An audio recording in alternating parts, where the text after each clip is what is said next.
மன்னா நீங்க போக வேண்டாம் சாமி. ஏன் அப்படி வெளியூர் வியாபாரத்துக்கு போனா உங்களுக்கு பிரமோஷன் நேரும் ஐயா. போக வேண்டாம் சாமி, நான் பொல்லாத சொப்பனம் ஒன்று கண்டு அதனால வேண்டாங்க. வேண்டாம் சாமி, போக வேண்டாம் சாமி. உன் தேவையாகப்பட்டு நான் சொல்ற ஒரு வார்த்தை கேளுங்க மன்னா. தேவி மன்னரே, இத்தனை நாட்களாக வெளியூர் வியாபாரம் வழிபாட்டு வியாபாரத்துக்கு போகும்போதெல்லாம் போய் வா மன்னவா என்று பொன்னான வாய் திறந்து வழி அனுப்பி வைக்கக்கூடிய என் தேவி இன்று மட்டும் என்னை போக வேண்டாம், கொள்ளாத சொப்பனம் ஆகாத கனவு கண்டே மன்னா. அது மட்டுமல்லைங்க, உங்க தம்பிமாருக திருமணம் செய்து கொடுத்த நாள் முதலாக அவங்க நடவடிக்கையா சரியில்லை சாமி. சொன்னா கேளுங்க, அடி அரிசி தவறி கீழே விழுகிறது. ஆமாங்க, என் முந்தானி சீலையாகப்பட்டது பத்தக்கண்டே மன்னா. தேவி மன்னரே, வைத்தியக்காரி மன்னா, இத்தனை நாட்களாக எனக்கு பாதுகாப்பு இல்லாம நான் ஒருவனா போனேன்.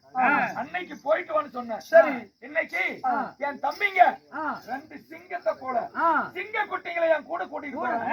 இப்ப என்னடி எனக்கு ஆபத்து மன்னா? உங்க தம்பிமாருங்க நம்பாதுங்க சாமி, அவங்க நடவடிக்கையே சரியில்லை. 2 பேர் வந்திருக்கிறாங்க பாருங்க, அவங்களையும் கண்ணால பார்க்க முடியல. எங்களுக்கு உங்களுக்கு தாங்களுக்கு ஆபத்து வந்து விடுமா என்று சொல்லி எனக்கு பயமாக இருக்குதுங்க. போக வேண்டாம் அண்ணா. மன்னரே,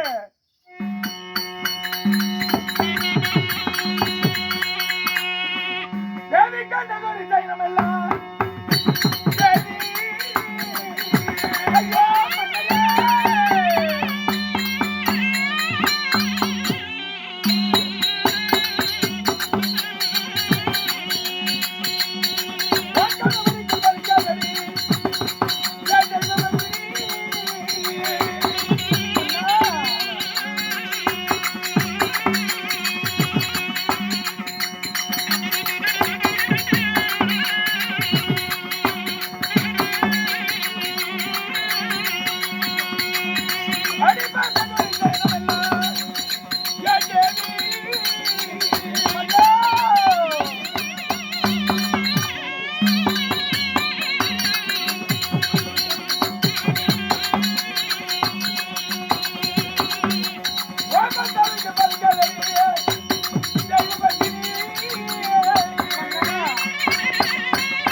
பார்த்த சொப்பனம் எல்லாம் பத்தாவுக்கு நேராது.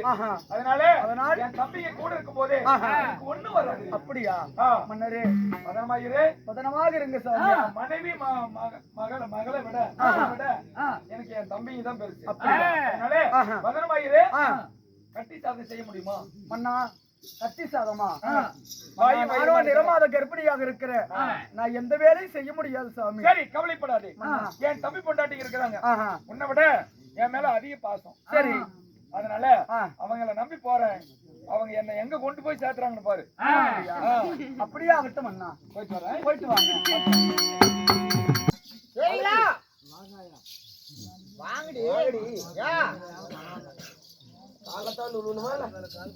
உங்க பேச்சே எங்க தலைமையில அப்படியே நம்பிக்கிட்டான்.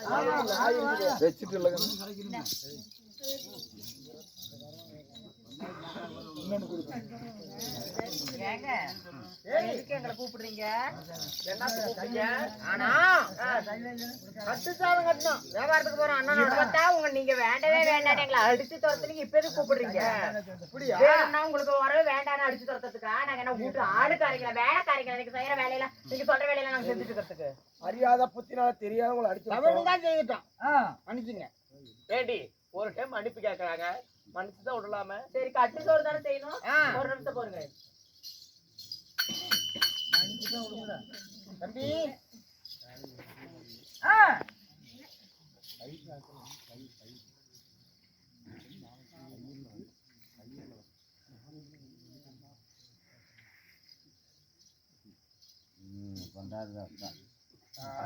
சாமி சாப்பாடு செஞ்சு நம்மளால ஒண்ணு முடியலடி.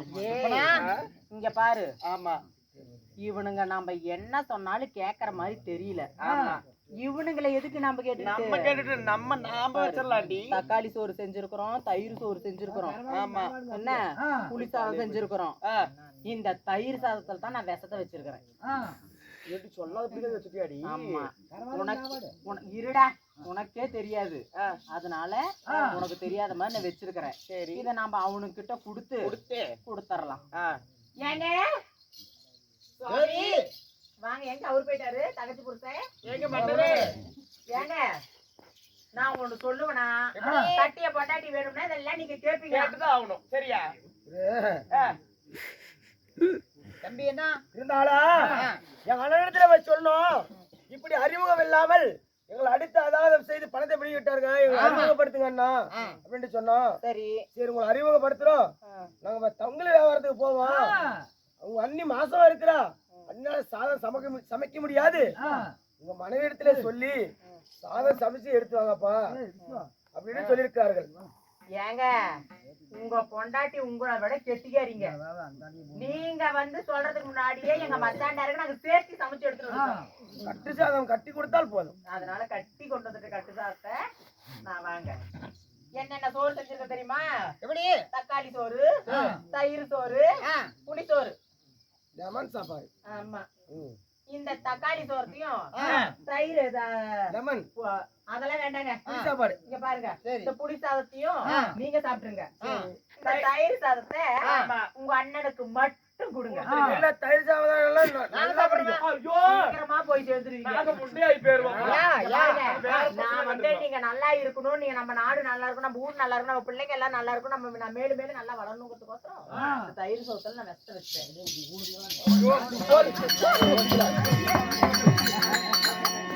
ஏங்க நாங்க வந்து உங்க அண்ணனுக்கு தான் சொல்லுவா, உங்க எடுத்துறதுக்கு நாங்க சொல்லுவா. என் புருஷனுக்கு போட்ட முன்னாடி ஒரு பொண்டாட்டி சொல்லிட்டீங்க. பாருங்க பொண்டாட்டி முக்கியமா உங்களுக்கு உங்க அண்ணன் முக்கியமா? நீங்கதான் முக்கியமா.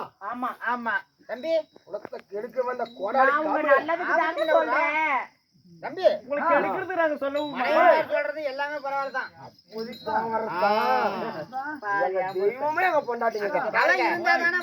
தயிர் சோத்துல தான் வெத்த வச்சிருக்கிறேன். இந்த சோத்தை வந்து உங்க அண்ணனுக்கு மட்டும் கொடுத்துட்டு நீங்க இந்த தக்காளி சாத்தி புளி சாத்தி நீங்க சாப்பிட்டுருங்க. இந்த தயிர் சோத்தை உங்க மாத்தி மாத்தி நீங்க தயிர் சோத்தை தின்னுடாதீங்க. வயசுலயே எனக்கு அறுக்க வேண்டிய நிலைமை வந்துரும். அப்புறம் அறுத்துட்டா விதவிதமா புடிங்க தம்பி, எடுத்துக்க புடவை கட்ட முடியாது. ஆமா ஏங்க மறுபடியும் சொல்றேன், ஒன்ன நமக்கு வேண்டாம். வேண்டாம் இருந்தாதான் ஒரு அடியாள வச்சு அடிச்சு எங்களை பெரிய சித்திரவதை இருந்தா எந்த விதத்திலும் நான் முன்னேற முடியாது. அதனால உங்க அண்ணனை கொண்டு போடுங்க. ஒண்ணு பண்ணலாம், சித்திரவதை எல்லாம் பண்ணாதீங்க, சொல்றதுக்கு கொண்டு போடுங்க. இந்த தயிர் சோத்தை ஏன் எங்களுக்கு வைக்க சொல்றேன்? ஏன் வைக்க சொல்றேன்? பாருங்க, நாங்க பொண்டாட்டிக்குங்க, உங்க பொண்டாட்டி போயிட்டே ஒண்ணு இப்படிதான் வருவோம். ஏங்க போன எங்க பேச்ச கேளுங்க. நீங்க நல்லா பொழைப்பீங்க, நிக்க மாட்டீங்க. ஏங்க தயிர் சோறு ஒண்ணுக்கு பாருங்க பேசாம தயிர் சோறு திருப்பிடுங்கள வேண்டாங்க. நீங்க வரும்பொழுது நல்ல செய்தி சொல்லுவீங்கன்னு நான் அவளோட காத்துட்டு இருப்போம். அண்ணன் செத்துட்டாங்க, அப்படி தேனா பாயிடும். ஆமாங்க போயிட்டு வாங்க. என்னங்க போய் கொண்டு வாங்க, போயிட்டு வாங்க, பார்த்து பத்திரமா வாங்க. போயிட்டு வாங்க, நல்ல செய்தியை கொண்டுட்டு வரணும். அப்படி ஆகட்டும் போ. ஆனா தம்பி என்னுடைய வார்த்தை கேட்டு என்ன செய்யறது? மனைவிடத்திலே நாம வாழணும், நமக்கு கொண்டாடி வேணும், குடும்பம் வேணும். அண்ணனாவது தம்பியாவது போட்டு தாக்கிட்டு போறதான். கட்டு சாதம் கட்டி வந்து விட்டோம். அண்ணன் அழைத்து நம்ம வெளிநாட்டு வியாபாரத்துக்கு போவோமா? மனைவி மேல சொன்னது கரெக்ட்.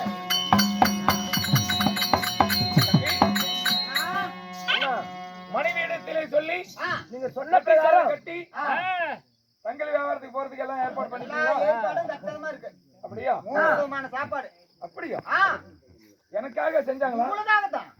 இந்த பேர் சொல்லணும்னா நல்லா தடபடமா இருக்கு. என் பொண்டாட்டிங்களுக்கு எங்க பொண்டாடிக்கு உங்க மேல அவ்வளவு ஒரு ஆசை. ஆசனம். கொல்ல ஆசை. என்னது? அதுக்கு அளவு கடந்த ஆசை. கொள்ளை பிரியும். ஆஹா. அதானே நான் கூட என்னமோ இல்ல, நினைச்சேன். இல்ல, தவறான பாதையில இல்ல. போலாமா? ஆகட்டும்.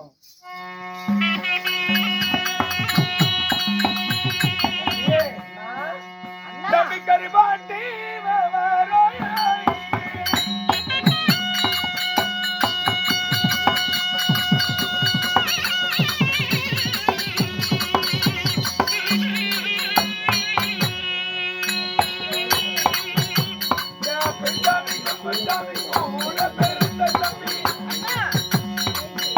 ஐயா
என்னதானே அது? அதோ அங்க தெரிகிறது. ஆமா. அதுதான் ஆ. நம்ம வண்டியா சரி. கருவாட்டு மூட்டை ஏத்திட்டு வரும்ல, ஆமா ஆமா. அந்த ஆ. எருதி கட்டும் புளிய மரம். அப்படியா? புளிய மரமா? அம்மா, அந்த தூரத்திலே ஒரு சாலை தெரிகிறது.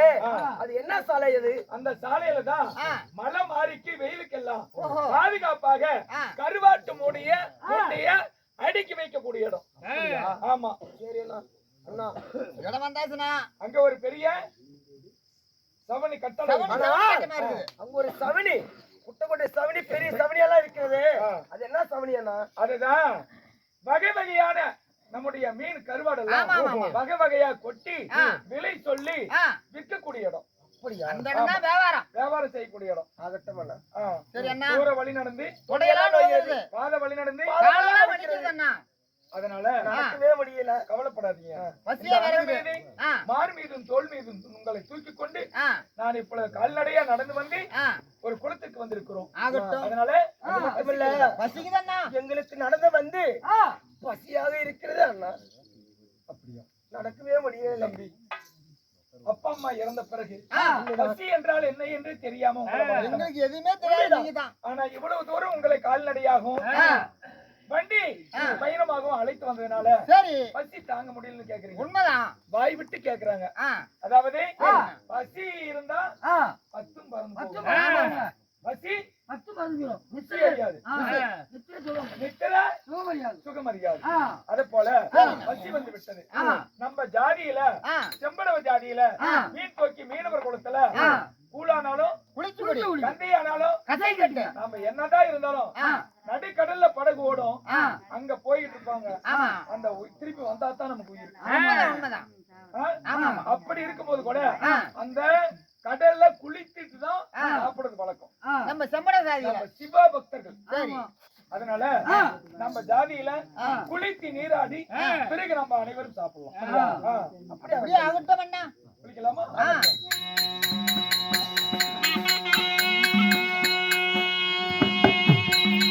தம்பி, தம்பி கருங்காலி தண்ணீரை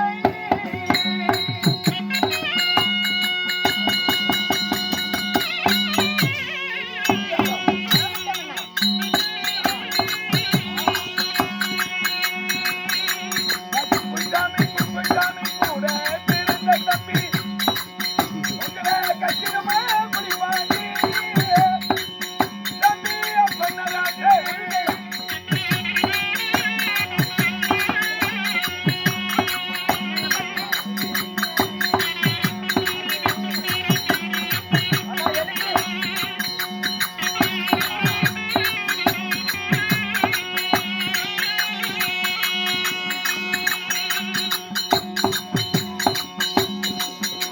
ஒரு முழங்காலி தண்ணீரை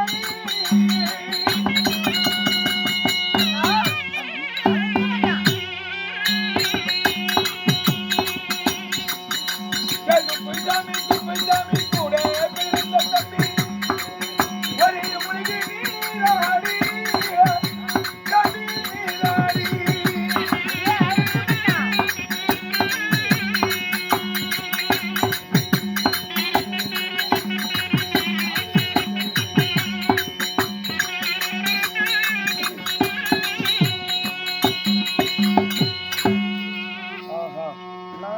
இன்னைக்குதான் என் தம்பி பொண்டாட்டியும் எனக்காக ஸ்பெஷலா செஞ்சு கொடுத்துருக்காங்க.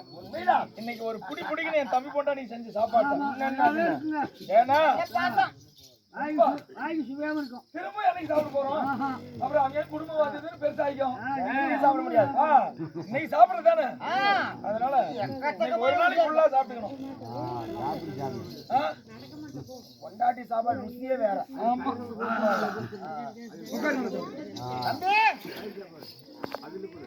தம்பி, இது என்ன தயிர் சாதமா? இது புளி சாதமா? இது தக்காளி சாதம். 3 சாதம் வேணாம். 3 விதமான சாதம். ஆ.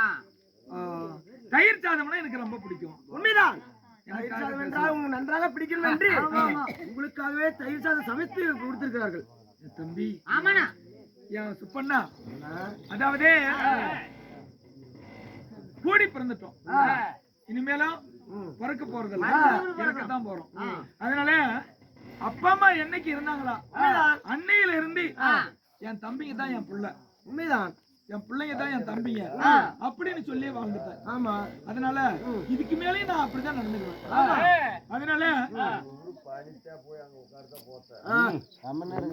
உங்களுக்கு சாதத்தை ஊட்டி நீங்க சாப்பிட்டு விடுற எச்சி மீதி விடுற சோத்தை தான் நான் சாப்பிடுவேன். இதுதான் வழக்கம். அதனால இன்னைக்கு வந்தாலும் வழக்கத்தை மாத்த மாட்டேன். அதனால தயிர் சாதம் இருக்குது, இந்த தயிர் சாதத்தை என் தம்பிங்க 2 பேருக்கு ஊட்டி விட்டுட்டு பிறகு நான் சாப்பிடுறேன். என் மாணிக்கமல்ல, என் வைரமல்ல, கொஞ்சம் ஐயோ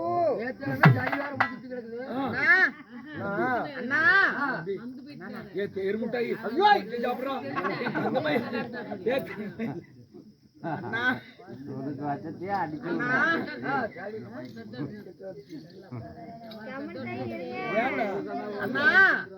எனக்கு ஒரு யோசனை. என்ன? அன்றாடம் அப்பா அம்மா இறந்ததுல இருந்து நீங்க தான் எங்களுக்கு ஊட்டி ஊத்திக்கிறீங்க. இன்னைக்கு நாங்க ஓட்டலாம்னு ஒரு ஆசை. ஆமா, அன்று முதல் இதுநாள் வரை எச்சி சாதத்தை நீங்க சாப்பிட்டீங்க, இன்னைக்கு சாப்பிட்டு விடுங்க. உங்களை மாதிரி நாங்களும் கல்யாணம் பண்ணி ஒரு குடும்பமா ஆயிட்டோம். அதனால சின்ன குழந்தையில தான் எங்களுடைய எச்ச சாப்பிட்டீங்க. இதுக்கு மேல என் பொண்டாட்டிங்க வந்துட்டாங்க, அவங்க வந்த பிறகு எங்க எச்ச சாப்பிட்டா அதெல்லாம் ஒரு கேவலம். ஆமா, அதனால இத்தனை நாளா எங்க எச்ச நீங்க சாப்பிட்டீங்க, இன்னைக்கு உங்களுக்கு ஊட்டி விடுறேன். நீங்க விடுற மீதி எச்சி சாப்பாட்டை நாங்க சாப்பிடுவோம். அதே தானே எங்களுக்கு பெரிய ஆசை. ரொம்ப அதுதான் முடியாது. திருமணம் உலகத்துல இப்படிமா ஒரு தம்பிங்க கடவுள் கூட இப்படி கொடுத்திருக்க மாட்டோம். கடவுள் கூட இப்படி ஒற்றுமை இருக்க மாட்டாங்க. ஆனா ஒற்றுமைக்கு உதாரணம் என் தம்பி தான். இத பார்த்து எல்லாம் கத்துக்காங்க.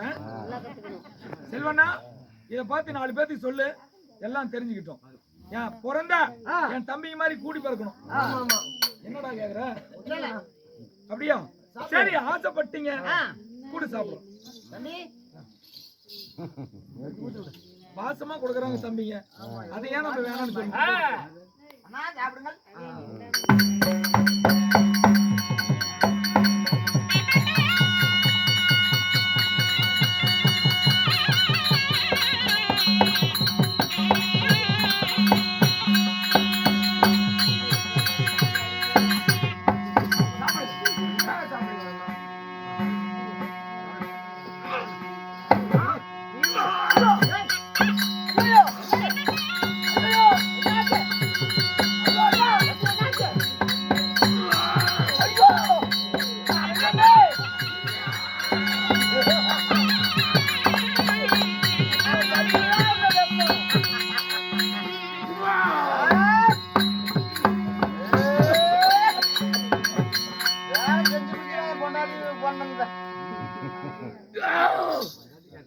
தம்பி அப்பண்ணா பாவி சண்டால தோழி அடியாள வச்சு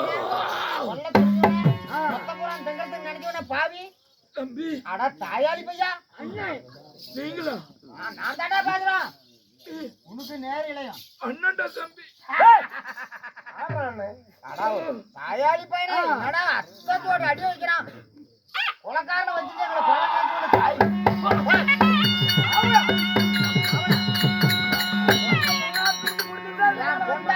தாய் உங்களுக்கு விஷத்தை வச்சது உனக்கு.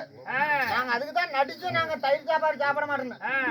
அதான் விஷமாரு ரத்தம் அதான் வருது உள்ளந்து சாப்பிடா தம்பி.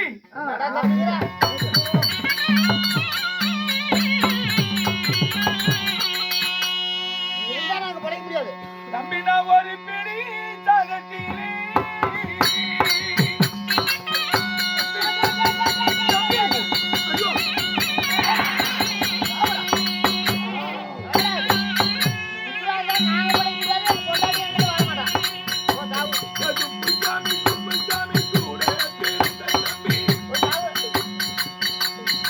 உண்டி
பாவி பத்த தோய் இன்னும் நிறைய வளர்த்தா அண்ணா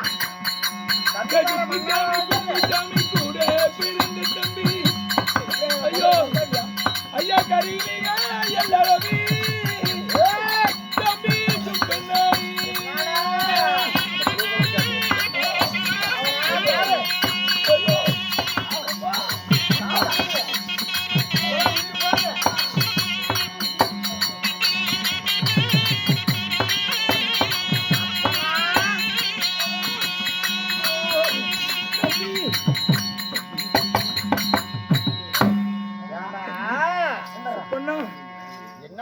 வளர்த்துறதுனால ஒரு அர்த்தம் இல்ல களிமண் மாதிரியா வளர்த்துறது வியாபாரத்துக்கு போனா அங்க வேற ஒரு ஆளு எங்களை அடியே கொண்டிருப்பாங்க நல்லவன போல பணத்தை கொடுத்து முன்னனுப்பி பின்னாடி அடியாள வச்சு எங்களை அடிக்கிறேன்னா நீ அண்ணனாடா கொண்டாடி கட்டலன்னா நிலைமை என்ன ஆகுறது ஒரு பிடி சாதம் எடுத்து சாப்பிட்டேன் எனக்கு ஊட்டி பிடிச்சது ஓஹோ 2 பிடி சாதம் சாப்பிட்டேன் ஞாபகம் 2 போனது 3 பிடி சாதம் சாப்பிடும் போது என் மூச்சு திணறியது 4 பிடி சாதத்துல ஞாபகம் 2 போனது 5 பிடி சாதம் சாப்பிடும் போது என்னுடைய உயிரே என்னை விட்டு பிரிவது போல ரத்தமாய் உதிரமா வருது சாதத்துல என்னடா வச்சீங்க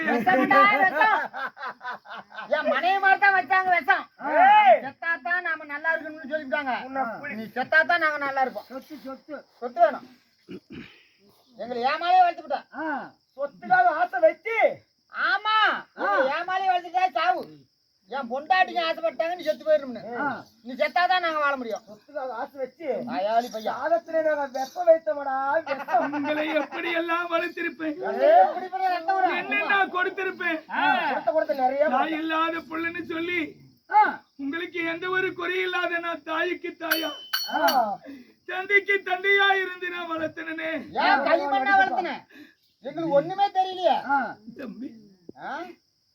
என்ன நீங்க ஒதுக்கிறேன்னு நான் கவலைப்படல சரி குழந்தைகள் எல்லாம் என்ன மார் மீதும் தோல் மீதும் ஒதிச்சிங்க இப்போ ஒதைக்கிறதுனால எனக்கு கவலை இல்ல ஐயோ, அம்மா அம்மா இந்த ஒதைக்கிற காலு என் தம்பிகளுக்கு வலிக்குமேன்னு தான் கவலைப்படுறேன் கண்டிப்பா பாரு தம்பி பாசாம யாருமே பண்ணது ஏய் புப்பனா என்னடா நடிக்கிறப்பா எவ்வளவுடா சாகும்போது கூட நடிப்பேதானா அண்ணா இந்த வாரத்தை சொல்லி அந்த சொத்தையும் கொடுக்காத இப்பனே திரும்புறான்னு பாக்குறான் நீ மேல எங்க ஒண்ணு கேக்குறேன்னா தம்பி என்ன கேக்குறா? டேய்